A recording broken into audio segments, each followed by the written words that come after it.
We have 4 simple rules. Number 1, we don't discuss politics, ever. Number 2, this is not a religious channel, and while you might hear people say, God bless you, or I'm going to pray for you, or I wouldn't have gotten through this without my faith, that's fine. What's not fine is to say, my God is better than your God, or here's why you're not getting into heaven. It's not going to fly. Number 3, we believe wholeheartedly if you can't control your tongue, then you can't control your life. So while on board, there's not going to be any cursing in the live chat. Period. And number 4, there is no room for mean people on the lifeboat. Because we discuss very sensitive things from people's past in our group setting, we got to protect those people. The only way they feel confident and comfortable discussing those things is in an environment that is free of trolls and mean people. So if you're a mean person or you're a troll, we're going to block you for life. And if your account happens to be less than 24 hours old, we're probably a little suspicious right from the word go. Why? Well, because there are people in this world who enjoy being cruel solely for the sake of being cruel. It's not going to fly here. But if you're here because you're trying to get sober and live your best life, then you might find that the lifeboat is just that, a lifeboat. I'm Captain Tommy Scoville, and we will see you on deck.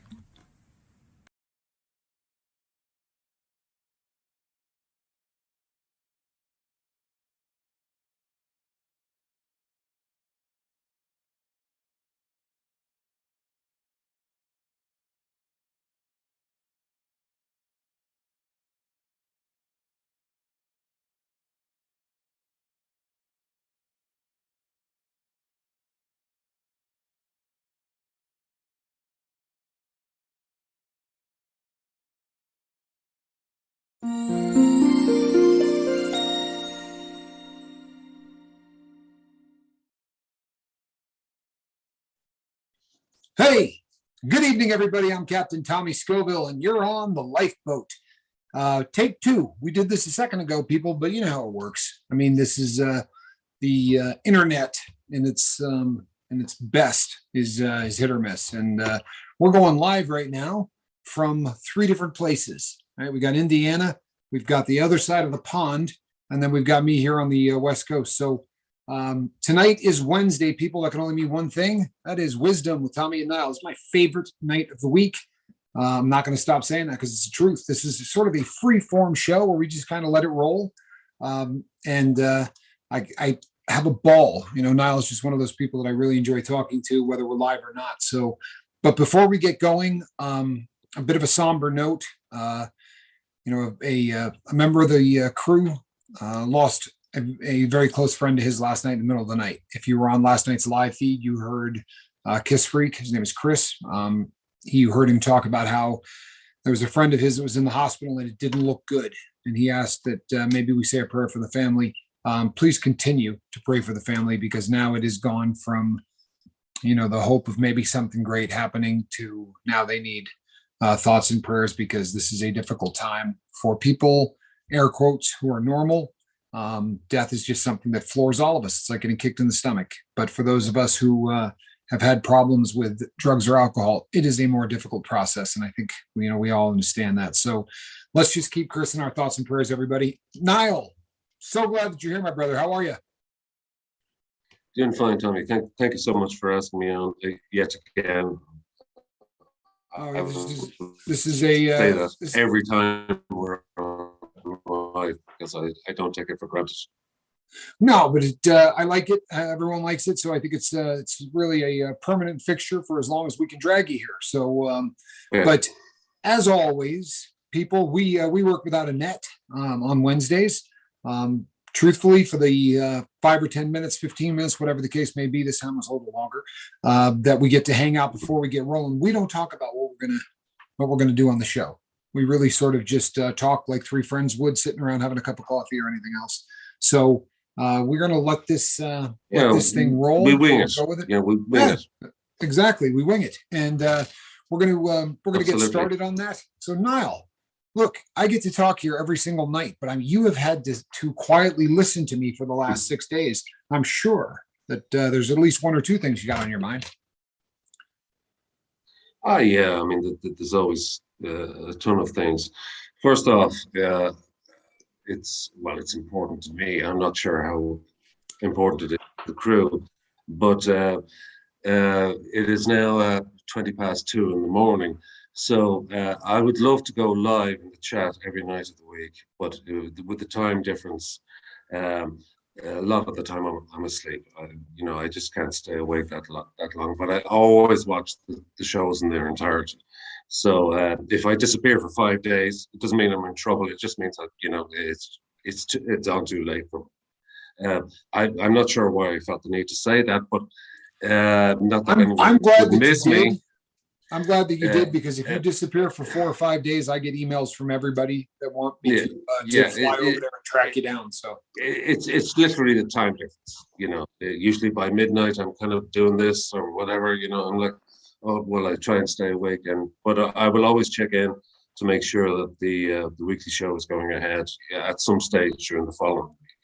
So uh, I would tell you that and Mark that and everybody else. You know, Not that it's important, but it's just something I just wanted to say. Um, perfect. yeah, a couple of anecdotal, uh, slightly humorous aspects, which that happened to me today, which were inspired from what you went through during the week.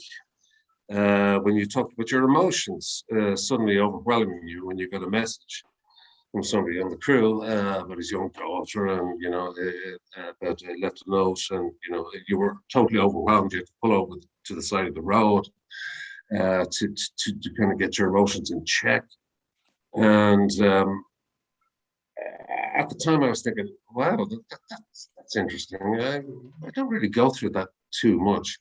But the exact same thing happened to me today for a completely different reason, right? Emotionally, and for people, on the boat saying, "What's this got to do with addiction?" It's got everything to do with addiction. Is your A emotion? question. So I went shopping earlier on today, and it's always a bit of a big deal for me because I don't have a car. So, and I'm not that mobile. So, I walk with a cane, and so if I have to go down to and do my weekly shopping, I'm carrying around these shopping bags and all this kind of stuff, and so it's kind of stressful, and but I knew I needed some new sweatpants, and we have a local thrift store, like a charity shop. I says, I'm going in there, for some casual sweatpants, to wear watching TV, whatever it is. And I walk and small thrift store, right? And I saw there was like 4 or 5 people at the rails going through the clothes, but they were like shoulder to shoulder, and I was like, I don't really want to go in there. And I noticed at the cash register there was an older woman who looked very stressed, and she was showing a young girl how to use the cash register. And I could tell by her accent, it was a young American student. We have a couple of colleges around here, and lots of American students do part-time jobs, and they volunteer and work in local thrift stores. And they're absolutely brilliant. They're absolutely brilliant because they're so customer friendly. And the interesting thing was, I stood at the door, because I just couldn't get around the shop, and I had these bags of shopping beside me, and she was saying, and the old woman was saying to the young American student, "Oh, you press this and you do that, and then when you ring this up and you blah blah blah blah blah," and then eventually the older woman looked at me and said, "Yes," and I was like, "I'm just wondering, do you have any sweatpants maybe in the back or on the rails? It's pretty crowded. You're very nicely, extra large, long leg. Do you have any?" And she looked literally, Tommy. She looked at me like this, and she said to me, "No." And I could feel the rage beginning to boil. Right? I says, in an instant, who the hell does she think she is looking at me like that? What the? But the American student who was just being trained for the first day immediately stepped in and says, "Sir, let me have a look for you." Right? I said, "Well, thank you very much." And she went down And she looked through the railings, she got down on her knees, she came up with 2 pairs of sweatpants within 30 seconds, right? And she came back up to the counter, bearing in mind this is her first day being trained in, right? In this store, this young girl.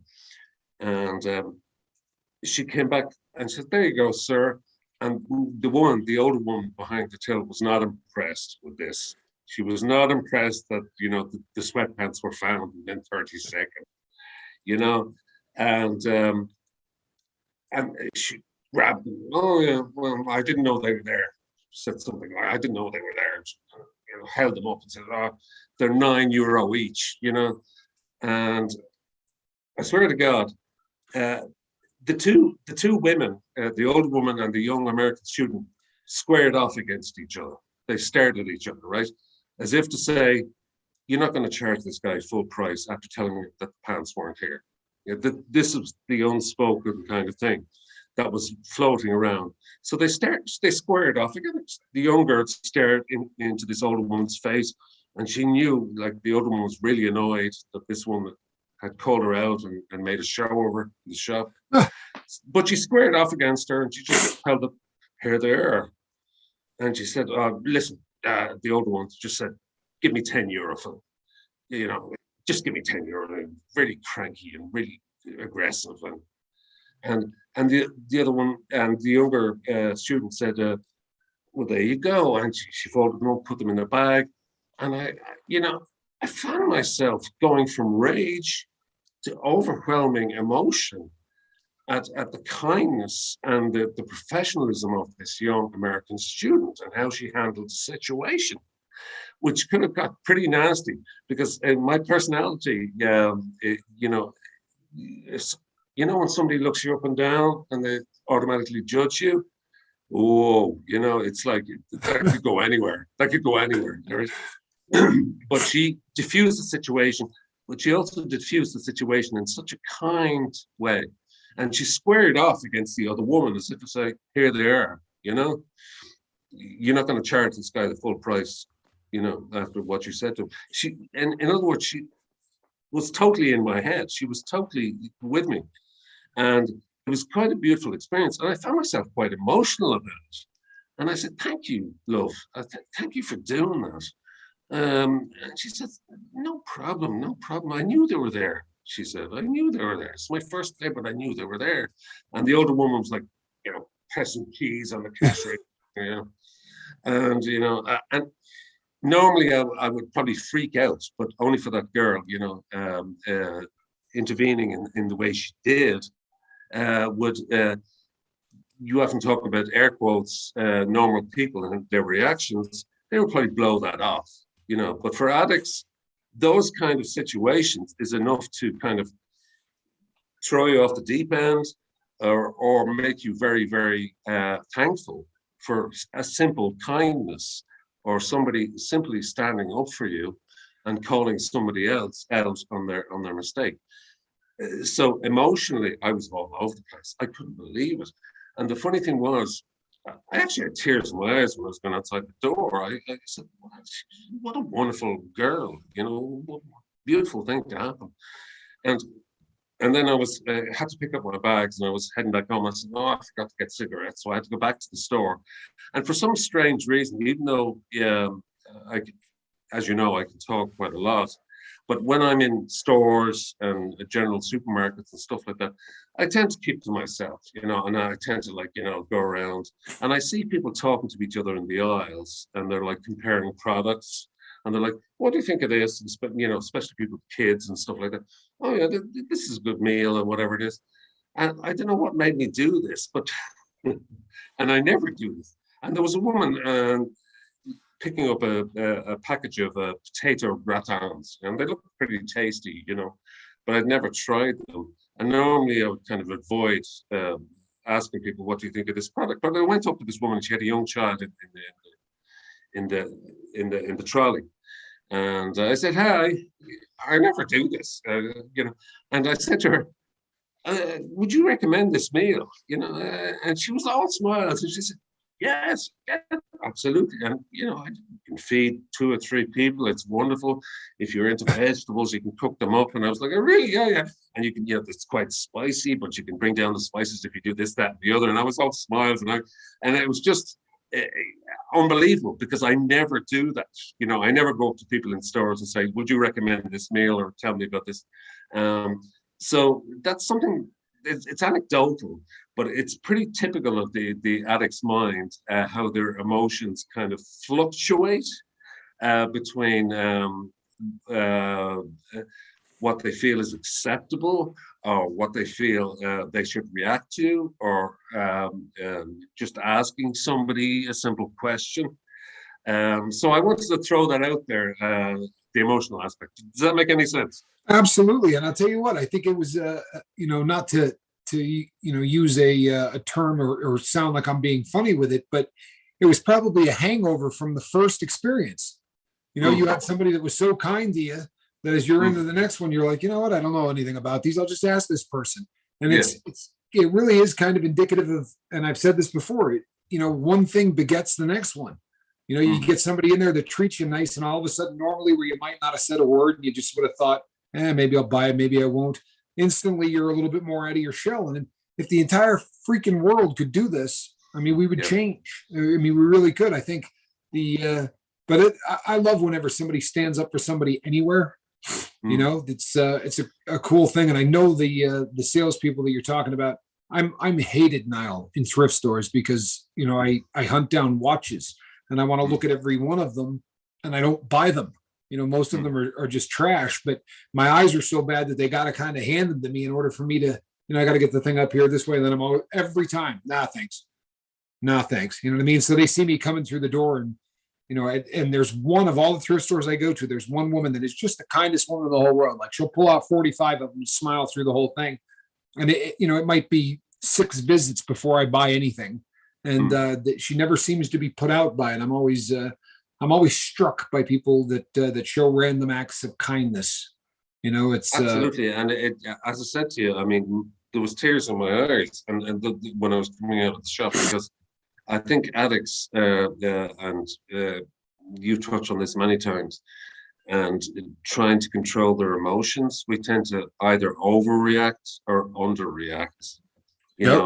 We find it hard to do this kind of, oh yeah, well, this woman has been nasty to me, but who cares, so when I first walked into that thrift store and she looked me up and down, I was like, ready to rip the place apart. I mean, that's so offensive. It's just so offensive. The way she said no, she didn't like the way I looked, obviously, but I on another day, I would have reacted really badly to that, and probably said something very insulting to the woman. Who do you think you are looking at me like that? And blah, blah, blah, blah, blah, blah. So, that overreaction and then at times, the reason I mentioned the second thing, going to the grocery stores, because I would never approach somebody because I would assume they have an opinion of me, because they're like, oh, who's this guy asking me questions about, a meal, But people aren't like that. And I suppose it's a lesson that the addict's brain is I have to kind of still work on my reactions to people, which are different from everybody else. I can get completely and utterly paranoid about somebody who looks at me sideways on the street. But on the other hand, if somebody says a kind word to me, it makes my whole day. And for normal people, that doesn't happen. Now, I think that's completely and utterly related to the addictive personality and the addictive brain and how it works. And it's a lesson. It's kind of like a lesson. And it's a lesson I'm kind of learning every day. That my relationship with the world is irregular or maladjusted in some capacity, and that's fine. Once I know it's maladjusted, and probably always will be to some extent. The longer that you spend in the life, and you and I basically spent about the same period of time using, different substances, but about the same amount of time, addicted. And your emotional quotient just hits the brakes. It doesn't develop, and it stays sort of, drugged for that whole time. And I say it almost jokingly, but I remember crying at commercials. You know what I mean? Like the TV would be on and they would be showing a commercial for Hallmark or something. And and I'm in a prison, which is not a place where you want to show a whole lot of that. And I would be getting up and, walking back to the cell because I'm just, and I'm 7 years removed from that. And I'm still one of the most emotional cats on the planet. I mean, it comes out a lot in the shows because I have to talk about things that, for a crowd. But yeah, I don't know that. And I've come to grips with it. I really have. I'm just, I'm an emotional wreck. I've gotten to the point where I'm fairly well adjusted to it. But it's like you say, I take things to either extreme. Either something just touches me so deeply inside that, I want to weep. And usually for things that the rest of the world goes, the hell is he crying about, kind of thing. Exactly. Or I'm ready to just, and that's why I always say to people, look, I'm not good at this stuff. I still rage. I just don't put it on the people. Like if I'm riding in a car alone, you wouldn't believe listening to me, but if you put somebody in the car, I know to be on my best behavior, and I don't yell out the window at people anymore in that kind of situation. But I definitely still overreact to just about everything. I'm getting a little better, but I think that all of us in recovery, this is something that it's one of our crosses that we'll have to bear forever. Absolutely, and actually, I was reading this book because I'm always reading. This is can you see that? It's Eyes Wide Open. Eyes Wide Open. It's a fantastic book about the guy from Corn. And he was addicted to meth and alcohol, and he got divorced. And he had to bring up his young child. He left the band, and he found a religion. And it's his story. I'm actually very drawn to these kind of books by musicians who I admire, because it actually reminds me that because sometimes we tend to think there's a disconnect between us and celebrities, that somehow they have it figured out because they have more money or better doctors, or that they're not going to be as unhappy as the rest of us, but they always are. So I always buy these books, and if they're well written, autobiographies or well written biographies, and I always get something from them because I can relate directly. They might have all the money in the world, and then they lose, and they have to drag themselves up with their bootstraps, and without ego, and try and reclaim their lives again and rebuild themselves. So it's very inspirational for me to read those stories. So I think that kind of ties into the emotional aspects of the addict's brain, and that's why I read an awful lot of these autobiographies from these people. Because it's remarkable. Number one, they survived, and given the amount of money they had at one stage, you would completely lose your mind. You would imagine, addicted to all sorts of substances, and some of them are survivors, some of them died, and it's not a morbid fascination. I have to emphasize that it's not a morbid. I don't read books like this out of morbidity. I read this out of hope, which is something we'll touch on. I like it. And the funny thing is, I spent there was a period of my life where I worked in a charity, and we had about 60 or 70 really famous people that all worked with this charity. It was called Global Village, and Muhammad Ali was one of them, and I got to spend quite a bit of time with him, and Celine Dion and Deion Sanders, and the list just went on and on. But what I thought was odd was, like you said, they don't have problems. We build this stuff up in our head that these people are perfect. You get this misconceived, notion of how people are. And, every time I saw any of these people, they were 6 feet tall on a screen. And the first time you meet them and you get in a room, you're like, oh, damn, that guy looks exactly like I do. In fact, I'm bigger than most of them. And when I first started meeting these people, and you would watch them get really angry at something, or you would watch them and you were like, man, they are just human beings. And I think in many instances, the cash and the fame and all of that exacerbates. Like, I imagine going through the stuff that we went through. If every person you walked by on the street went, hey, it's Niall, Yeah. I mean, they go through the same emotions that every addict in the world does. The only difference is they're never hiding. There's never a split second of their life where they can just, I'll just, sort of sneak into this bar and have a couple. There's no sneaking anywhere. There's and I end up reading a lot of those myself. And I don't think it's out of morbid fascination either. I think we build them up so much that to find out that every human being, no matter how we view them, especially when there's drugs or alcohol involved, we say it all the time, but it's the great equalizer. There's no prejudice. They don't care how rich you are. They don't care how poor you are. They don't care what color you are, if you're gay, if you're straight, country and Western or rock and roll or heavy metal. It's the drugs affect every single person the same way. And there's something in that I don't know, it may sound crazy, but I find something comforting in that. I find something comforting in knowing that what I went through it's not unique, because you always feel like, well, I was so much worse than everybody else, and then you read books by, like, I read Clapton, I read his autobiography, and you start hearing about the amount of drugs that some of these people are doing, or the guy from Guns N' Roses, who literally blew his pancreas up. The doctor said to him, "You're drinking too much beer." He was drinking 2 cases a day. And he said, so 48 cans of beer a day. And his response was, well, then I'll move to hard alcohol. And he was drinking 2/5.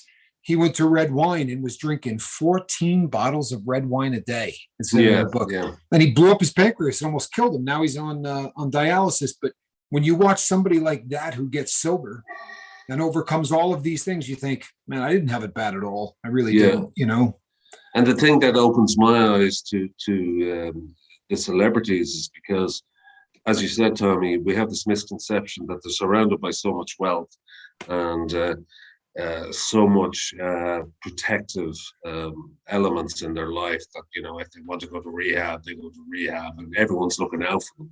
But it's actually the opposite. As you said, they can't walk down the street.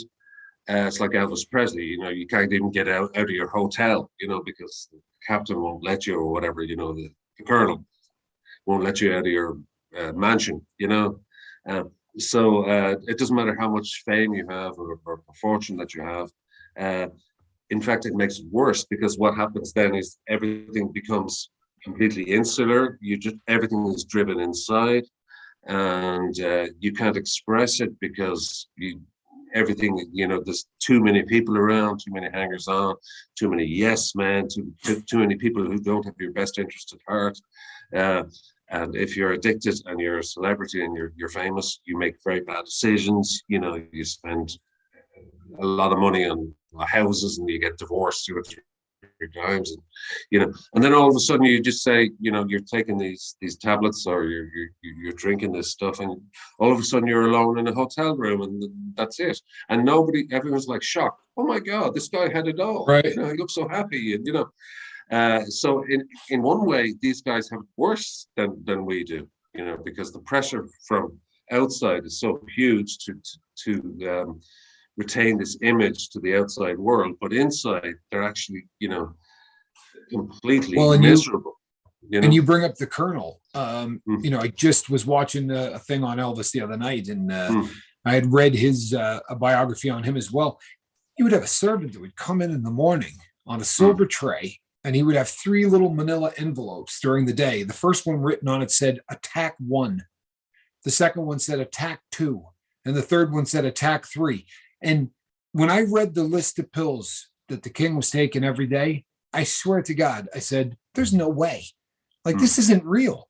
He was eating, and I'm an amateur pharmacist at this point, because that was, sort of my life. But, he's taking Demerol, he's taking uppers, downers, benzos. The fact that he died is not the shocker. The fact that he stayed alive for as long as he did was the shocker, because the amount of medication that he was taking was just, staggering. And on top of it, and I'm not exaggerating, it was 1.5 pages that just described the pills in the book. I ran around and showed it to people. It's 1.5 pages. And the amount of antidepressants and things like that. And the poor guy that just overdosed the other day, all of them are on tricyclic antidepressants. Again, everybody in the world, if you could be anything, I'd be a rock star. I think that very often it's a very miserable existence. And, if you've been on the lifeboat for any period of time, you know that the trolls and everything took a good run at us all a long time ago. And I remember thinking to myself, this is 30 people who don't like me. Can you imagine somebody like a Brad Pitt, where he's probably got, 25 million fans and maybe 1.5 million that hate him?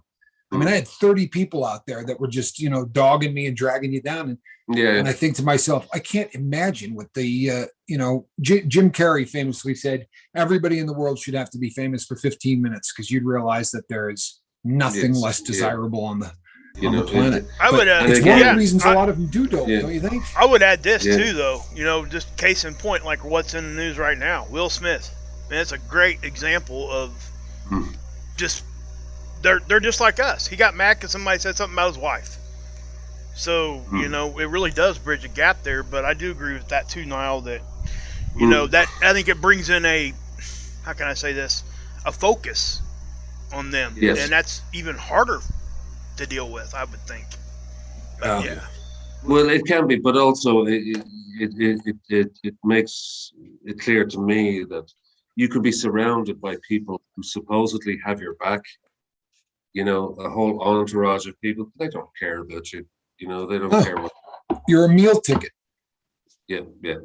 Very few people will take you aside and listen, and sometimes your ego can be your worst enemy for these people. And the reason I'm mentioning it is because it is related to the absolutely fundamentally related to the addict's mind, and how they view the world and how they view themselves. And as if you're surrounded by so-called people who have your back, they never do, and or whether you're completely alone. It really comes down to the same set of circumstances, really, at the end of the day. Once you're left alone inside your own head, you have to figure it out. And if you can't figure it out, that's when you decide that it's too much. So, I get kind of very passionate about these things because you mentioned hope the other day, and I'll clarify what I mean by hope. It's like hope is very fragile. It can dissipate, and for addicts, our brains function differently anyway to normal people who will go through certain situations in life and they will deal with them. For addicts, we tend to go the whole 9 yards, or completely pull away, or make terribly bad decisions that we have to live with, and all this kind of stuff, and it's horrific. Oh, it says my connection is on. Oh no, I'm fine. I'm still up. Yeah, you're good. You're good. Oh, sorry. Yeah, for some reason I got your connection is. Yeah, no, I'm fine.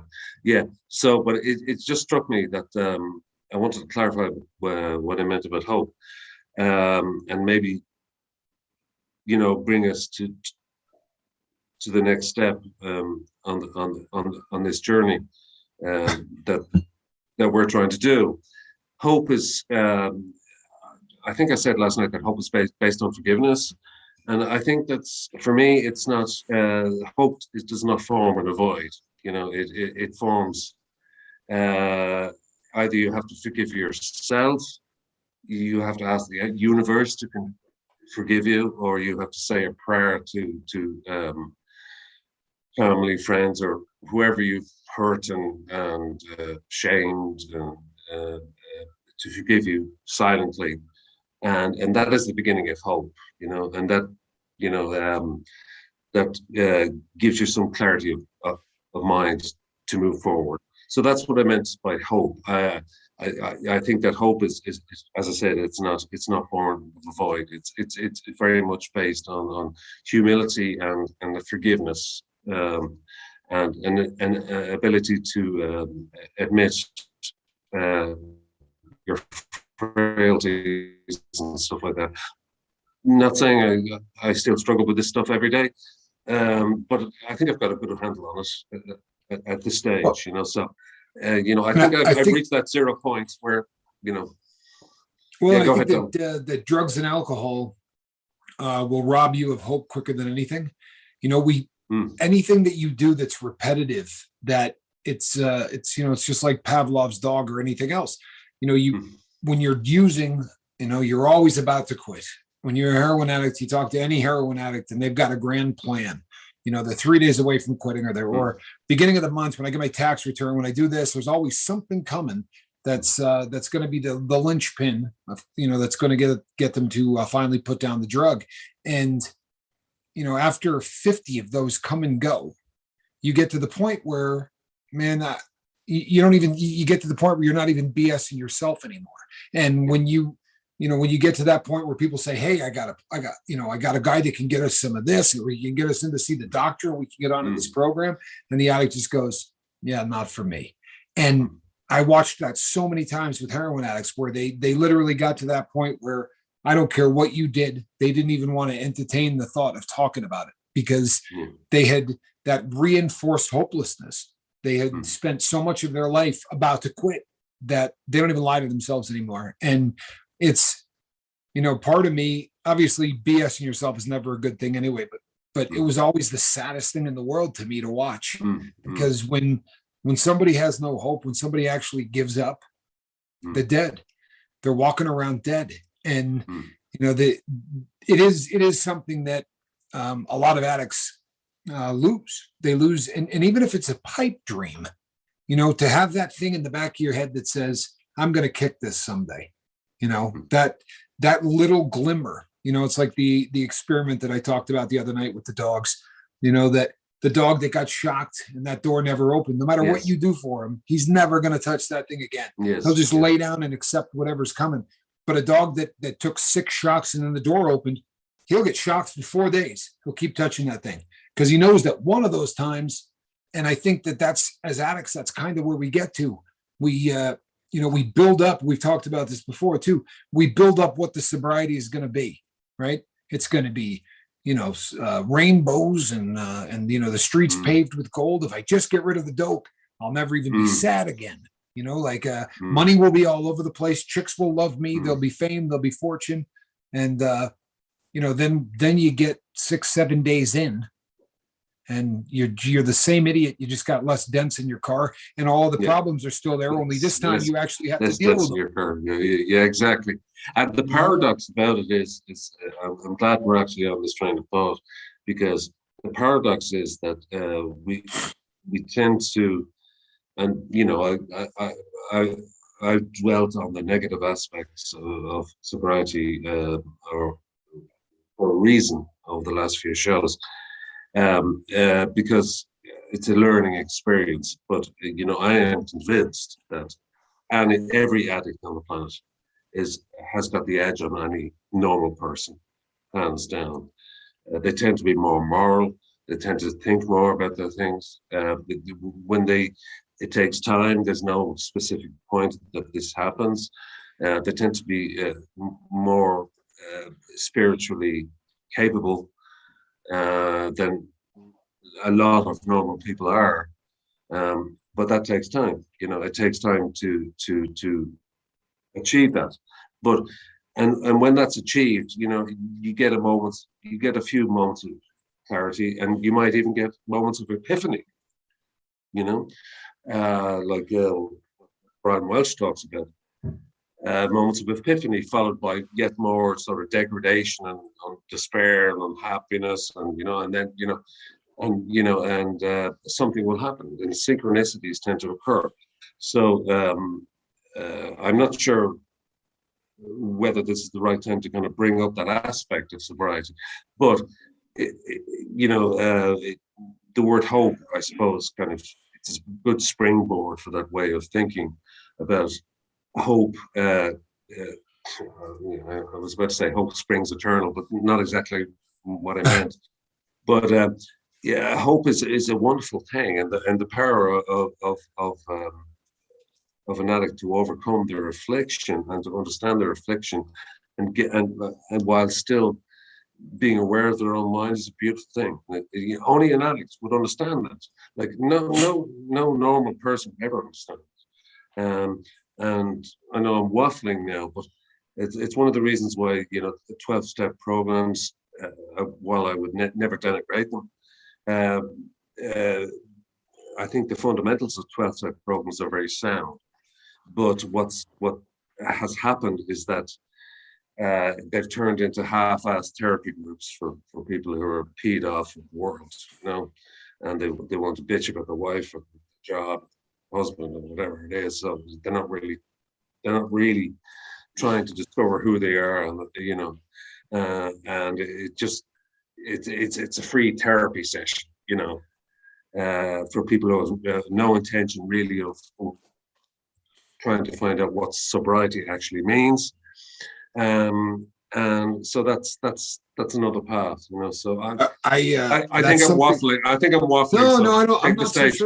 I'm not so sure that you are, Yeah. because I think that, you know, we talked about many times in the past, kind of the difference between, you know, plan A and then sort of plan B, which we're kind of trying to put together here. And I think that in a perfect world, when you become sober, you learn coping mechanisms, and we may never get very good at them, but you learn how to cope without your drug of choice, or without, you know, alcohol or whatever it is that you're using. And I think that in many cases, as opposed to learning how to develop a coping skill, people do exactly what you say. Like I've heard guys say, I need a meeting and I need it right now. I need it right now. And there's not much, and I'm not bagging on it. I really am not. Whatever gets somebody sober, that's great. But it sounds so much to me like I need a fix, that it used to scare the crap out of me. You know what I mean? It just sounded like the exact same thing. And they would get in the car and ride 50 miles an hour, 60 miles an hour down to the place, and get up and just piss and moan for 45 minutes. Then they would get back in the car and drive home, and everything would be groovy. And that becomes their coping mechanism. And I think that this is why I tend to beat to death the concept of chemical free or sober, right? Because that guy that's driving 60 miles an hour in a school zone to go to a meeting where he can say, I hate my wife, I hate my boss, and this life sucks. He might be chemical free, but I don't know that that's sober. It's one thing to unload, because it's important to unload, but it should be part of a process that, you know, you get to a point where you can be self-reliant. You know, it's not that just complaining in a room full of 40 people becomes the coping mechanism that keeps you alive. That's absolutely. And I've seen it so many times over the years, and I've done it myself, and in and out of these rooms, and you know, I've met some beautiful people and I've heard some wonderful things, but in its entirety, it's very watered down now. It's very watered down, and it can be dangerous. Yeah, you get cliques in these rooms. You get people who will actually gang up against other people. Not so different from YouTube channels. You know, it's a similar process that happens in these rooms. Jealousies. You know, people go there to meet people. You know, like a dating service. You know, it's ridiculous. You know, and there was another thing I wanted to touch on briefly, is this idea of pain has no memory. I don't know where I read that or who said it to me. And I started to think about pain has no memory when it comes to addiction. And it is very true if you think about it. We can forget the pain, the agony of our active life very quickly, unless we constantly keep on top of it and say, you know, my thinking is going in this direction, because my brain is telling me it wasn't that bad. It wasn't that bad. It wasn't that bad. What's all the fuss about it? It's a big deal at the time, you know. Destroyed my life and had to be dragged off here and dragged off there and ruined and divorced and whatever it is, you know. But, you know, pain has no memory when it comes to, you can even go 10 years down the road, you know, and all of a sudden your brain will convince you, you know, all that, there was a big fuss about nothing. You know, that wasn't that much of a big deal. I didn't do that much wrong, you know. So that pain that you experience and the pain that you gave to other people gets diluted over time unless you keep on top of it. unless you constantly remind yourself, no, yeah, this is actually where it is, Yep. So No, I agree with you 100%. That's kind of what I was talking about the other night, where for me, anchoring yourself, to your sobriety and doing it. I mean, every single chance that you can, every time, like Alan Valentine was great about it. When I said to him, I just get the weirdest memories. I'll be sitting there, and the next thing you know, it's like I'm back in a different place in a different time, sitting in a room waiting on dope. And there's nothing epic that happened that day, but for whatever reason, I'm back there. And he said, whenever that happens to me, I try to think about what I was doing wrong, who I was hurting. And I thought, holy crap, that's next level stuff. When that crawls into the brain. Yeah. I mean, when that crawls into the brain, instead of, because I just sit there, prior to that conversation with Alan, I learned so much from the people on the boat. But prior to that, when that would crawl into my head, my thought was, why in hell is this memory here? Like I wasn't trying to learn anything from it. I was just blown away that of all the stuff I've done in my life, this stupid waiting in a parking lot with some person that I didn't even know well. What's the deal with this memory? It's just so random, comes out of nowhere. But doing exactly what he suggested, I have these memories less. Honestly, the random memories seem to come up a lot less. And I really feel like now I'm learning from them, and it's anchoring that sobriety. Because you're right, the farther you get away, it's not just wasn't that such a big deal? The other one that crawls into a lot of addicts' mind is, hey, you know what? I already did this. I quit this. This was no big deal. I'm just going to go out and get wrecked for a weekend to have a good time, and then I'll just quit again. There's nothing to it, right? I already did it. I got 8 years in. I could, then 10 years in. I could do this one more time. And so many people never come back from that. They get a couple of drinks, and the next thing you know, it's 2 decades later, and they're going, "What did I do?" The longer we get away from, because the initial pain is epic. That first 6 months to a year, you're going through so much. The wind blows and you're crying, or you're so happy that it doesn't make sense. Your emotions are all over the place. And I think it's one of the biggest traps of addiction is comfort. And I think it comes down to one word: comfort and complacency. Yeah, complacency. Better word. That's the enemy of any addict, is complacency. Yeah. And we always have to guard against that. And also, Tommy, you mentioned in a couple of your shows about dreams. I'm having these dreams, and I don't know what they mean, and they're freaking me out. I think that's part of the process as well. I think at times we will have these very, I have them all the time, very, very, they're like in 4K CinemaScope, and you're lost in a city, or you're driving in a car and you can't find your way out. You're in a supermarket, and then somebody who you used to know wanders into the dream, and you wake up, but what the hell is all this about? And that's probably trauma related, or it could be unresolved issues and stuff like that. But it is understandable when it comes to addicts, because we do kind of destroy everything around us, and it would be very naive of us to think that there is no psychological repercussions, even years lasting effect. Yes. So that's what nightmares represent. So when I have those particular epic nightmares, I can say to myself, "Oh my God." My psychology, I can even convince myself I'm being sent a message, from the ether or whatever, and there's something I have to do with this unresolved stuff, and I don't think so. The point is that my brain is damaged to a certain extent, and it will never really maintain its complete function, and that's fine, So when I have those nightmares and they come out of nowhere and I'm like totally freaked out, I say it's okay. It's just my brain just reorganizing itself for today. I think that for me anyway, they come in 2 categories though, right? I get chemical dreams, where there's always dope in the dream and there's something going on with it. And I always kind of looked at that as a reminder of where I could be very quickly again, and I kind of took it that way. But the nightmares that I've had, especially of the last, say, 3 or 4 months, and they come in a wave. I'll have them every day for a week or 2, and then they'll go away, and then they come back. But I'll be terrified from these things to the point where, I'm afraid to go back to sleep. Like it's honestly that bad. And in they're very, very vivid. And the thing that's really unique about mine is I immediately, like, I don't know how long dreams last because they feel like they last for hours, but immediately as the dream starts, I'm saying to myself, this is a dream. I know this is a dream, right? Because so-and-so is here and he's been dead for 2 years. Like it's very lucid to the point where I'm like, I know I'm dreaming, but I can't wake up out of it. And it just gets to be really kind of terrifying.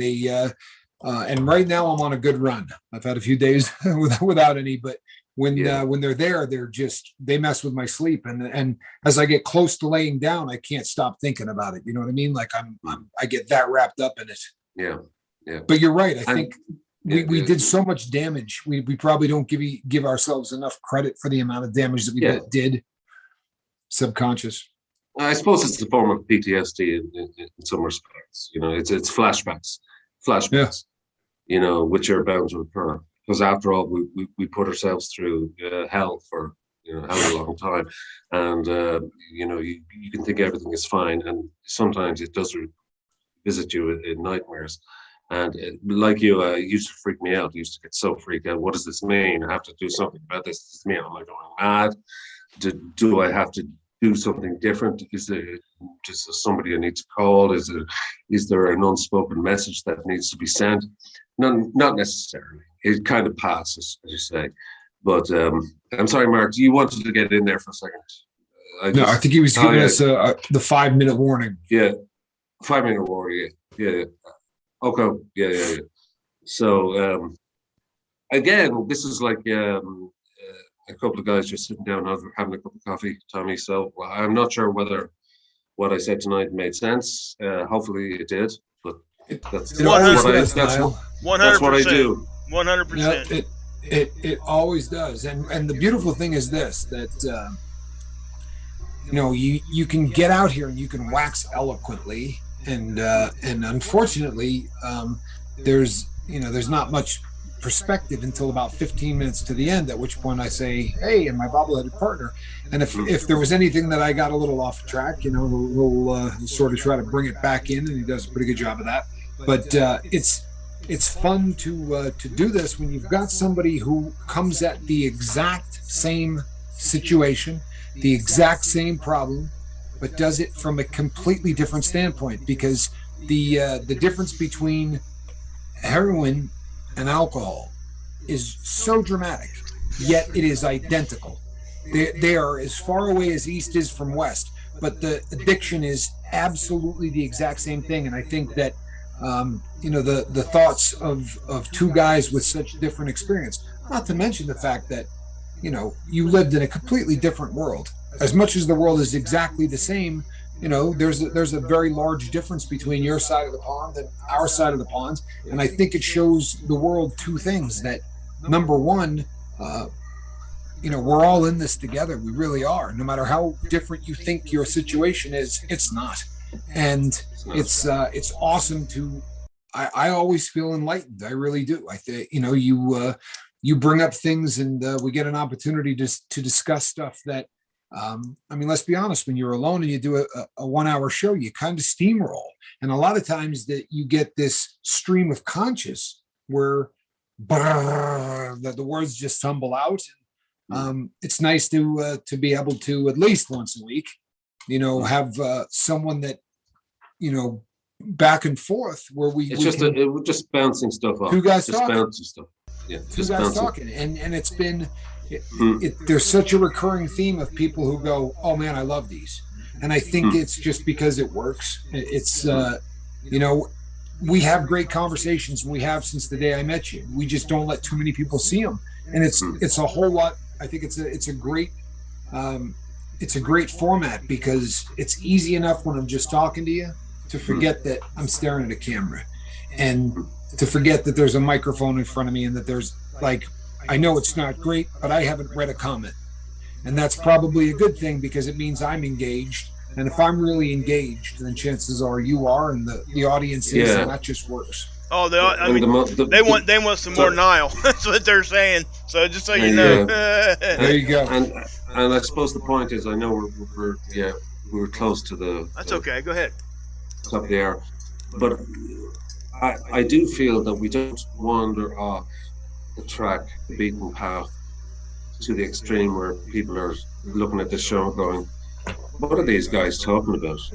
I think everybody knows exactly what we're talking about. Yeah. Because it fits within the parameters of our addictions, even though we might at times go into existential stuff or whatever, which we will further guarantee you, we will further in the following shows. But I think it's all encompassed in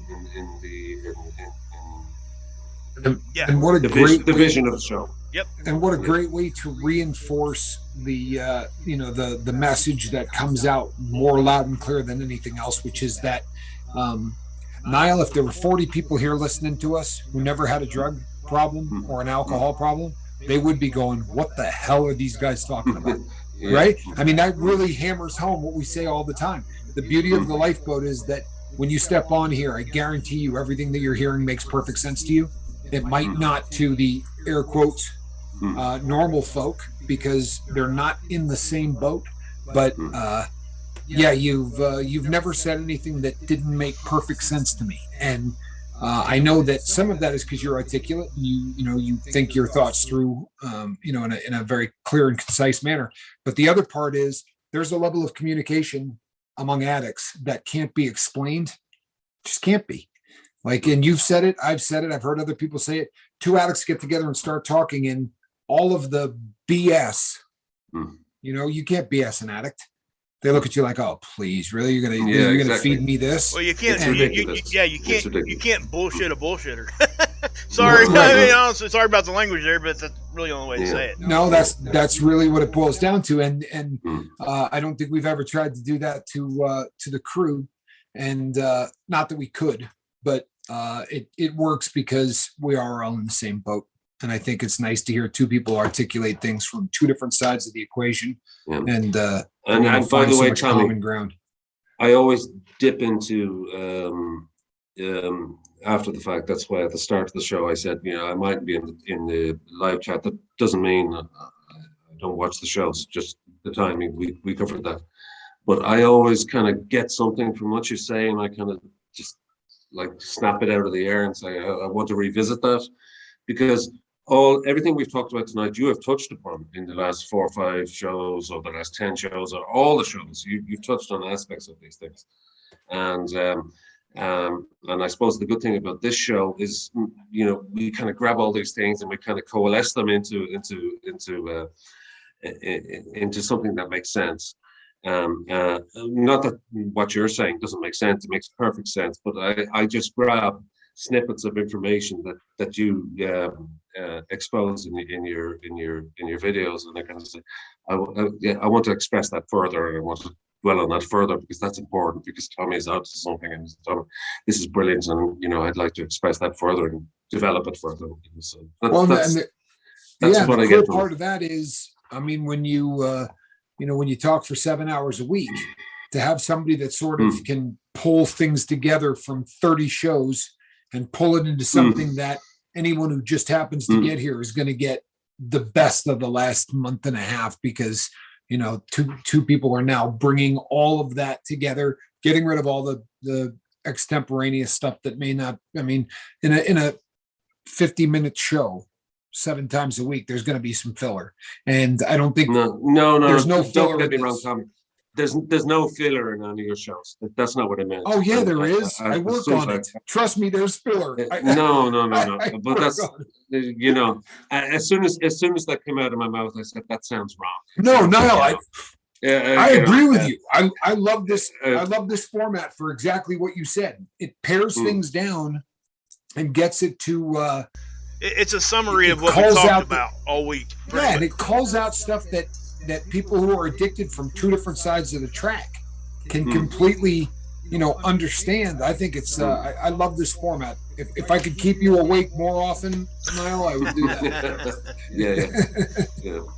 Thanks, send all your requests to Niall. I'll give you the address. Love it, guys. Love it. But yeah, we are at the top there. About 2 minutes past, so we probably ought to, do the ending Yeah, here. when we get this thing wrapped up. People, I love you guys. I'm so glad that you're here. Niall, this was awesome. I swear to you, this gets more fun every single time I do it. We will be back next Wednesday, whether Niall likes it or not. We'll be doing the same thing.